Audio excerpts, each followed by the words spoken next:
I'm a nervous teenager waiting in the wings, about to go on stage for one of the most important roles in my fledgling career. I'm in ballet school. My heart's pounding in my chest, and butterflies are circling my insides. Both legs are burning with the pain relief cream that I've liberally applied. I didn't want to let the part go to my understudy. I'd been fooling myself and hiding the truth from others. But in that moment, there was doubt. I really did not know if I could pull the performance off with any credibility at all. I had inflamed and painfully, excruciatingly painful hamstrings with micro tears. And I just really did not know whether I could do it.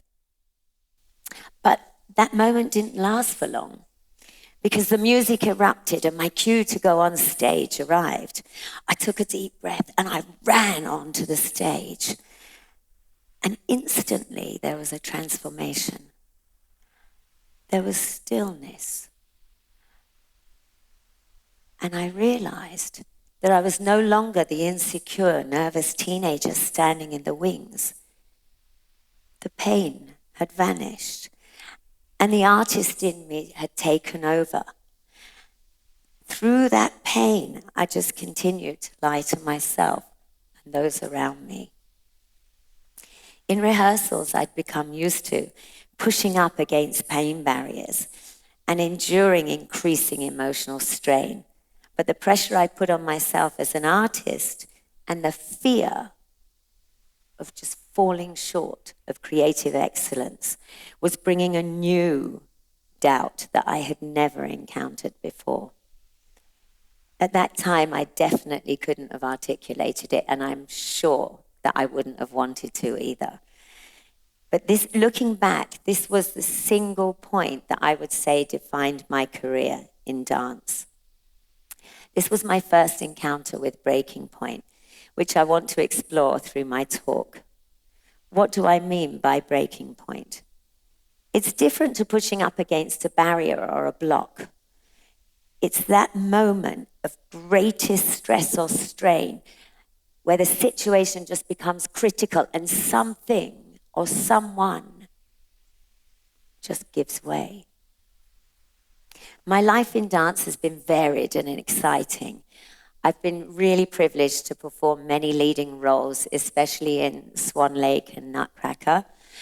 And now, as an artistic director, I have 20 years as artistic director, nurturing other young dancers, pushing them to their breaking point, and helping them and guiding them on a career of dance. I want us to reflect about our relationship with breaking point, your relationship with breaking point, but through the eyes of a dancer. Let's look at what it takes to become a professional ballet dancer. Ideally, you would start at the age of 4, wearing your pretty dresses. Globally, girls usually start around that age. Boys would start later. And you would need parental support, a class nearby. It's very easy for a little one to start dancing. At the next stage, which is around the age of 10, there has to be a mental shift to see if dancing is going to be more than just a hobby. And that will depend on the individual and their environment and perhaps their teacher. As puberty arrives, both the body and the personality changes, and you find out whether you have a suitable physique to become a ballet dancer, and maybe the character to push on towards new challenges. Teenage years, though, is where there's a lot of pressure. The pressure comes from schoolwork, balancing your schoolwork, which you can't give. Lots and lots of classes. You need to do class every day. And social pressure. We also come to social pressure at some time in our lives. So this usually removes about half the class. And then comes the point that I was looking at through my own eyes, the beginning, the final moment of truth that will determine whether you have a career in dance, or will it just remain an unfulfilled childhood dream? Last year, I undertook a journey with 2 young performers, Maya and Peter. and it was the first time either of them were performing a lead. It was an intuitive choice for me, but it was definitely a gamble for all three of us. I knew that they had never been pushed to their limits before. That's what I knew, but what I didn't know was what they were going to do when they come up against it, when they came to their own breaking point. I didn't know how they would react. I didn't know if they were capable of pushing through to the other side, and neither did they. But that's the risk I take. Maya comes from a comfortable lifestyle. She's a lucky girl. She goes to international school and travels the world with her family on vacations. She started dancing with me at the age of 4, and she comes from a family who are immersed in the arts. Peter comes from a single mum who worked hard to feed her son and his sisters, and she also worked really hard keeping him from getting into trouble on the streets of Koramangala. Peter began dancing around the age of 8. They learnt new choreography and came up against a lot of physical pain, constant rehearsals, exhaustion, pressure, close personal contact, and continuously drenched in each other's sweat. They faced more challenges with technical steps. They were advanced steps requiring strength, precision, and perfect timing. But Peter and Maya persevered, and through months of continuous rehearsal are now capable of producing a graceful and seemingly effortless piece of artistry.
Playing a lead role in a performance is more than just focusing on yourself.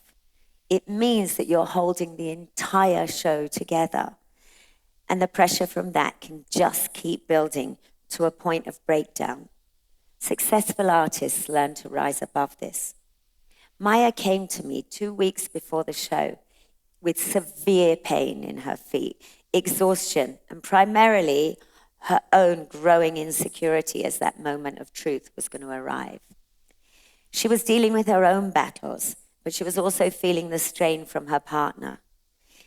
In the same rehearsal, Peter was struggling with heat and suffocation from his costume.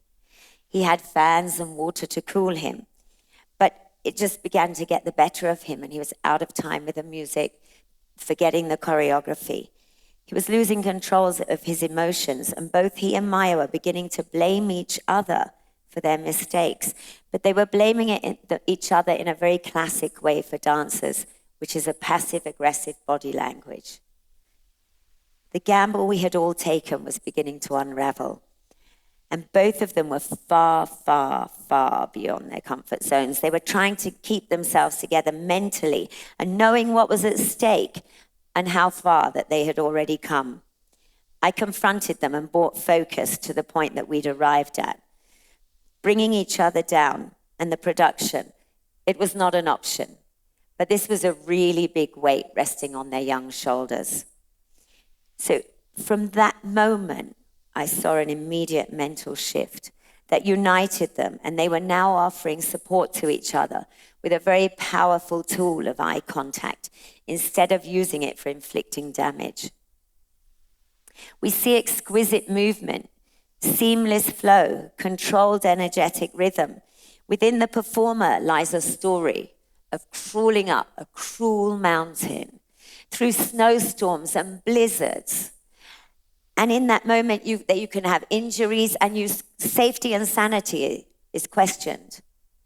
You even think, should I be here? Should I not be here? So what were Peter and Maya thinking? In that moment of breakdown, how did they make that necessary shift to emerge through to the other side? Have they changed themselves forever? Or have they pushed those barriers or that breaking point further away? And what about us? Do we know where our breaking point is? Do you know where your breaking point is? Do you know how you will respond in that moment? Do you assume to know where somebody else's breaking point is? Do you assume when you meet someone that you know exactly where that point is and how that they're going to push through it? Or when it will even arrive? I don't have all the answers, but I am totally confident in my own ignorance of everybody else's breaking point. I've seen hundreds of dancers push through their breaking point, and I've seen many more just fall away. But I would really like to give you a concise list of points that you should do when you meet your breaking point. Or another list of personal traits for all the people that succeed and those that don't. But I really can't, because it's just not that simple. Breaking point for me is a test of your whole being in that moment. Having reflected on this at length, I force myself to accept that even though I've successfully broken through many, many breaking points in my life, I cannot guarantee how I will respond to the next. Given that we live in a universe of impermanence, we are also constantly changing. And when we are given the test again, we cannot know how the new me will respond. Each time we reach breaking point, a new set of unique circumstances collide. And you will find out firsthand what your personal singularity pressure point looks like. And what happens next? Thank you. Thank you.